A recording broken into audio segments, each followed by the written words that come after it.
लग्नानंतर होईलच प्रेम या मालिकेच्या आजच्या भागात आपण पाहणार आहोत। देशमुखाच्या घरी गुरुजी आलेले असतात तेव्हा गुरुजी नंदिनीला सल्ला देतात की यावेळेस जे ठरवले आहे ते करून दाखव, कारण तू नेहमी निर्णय घेते पण करत नाही, तर यावेळी जो निर्णय घेतला आहे तो योग्य रीतीने पार पाड, असं बोलून गुरुजी निघून जातात आणि नंदिनी विचार करत बसते।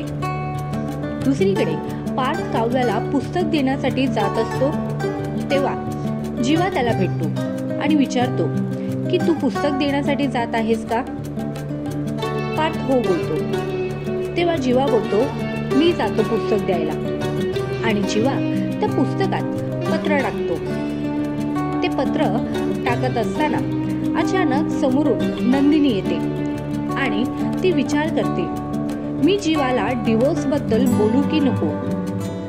मग तुम्हाला काय वाटतं, नंदिनी जीवाला डिवोर्स बद्दल सांगेल का? आम्हाला कमेंट मध्ये सांगा।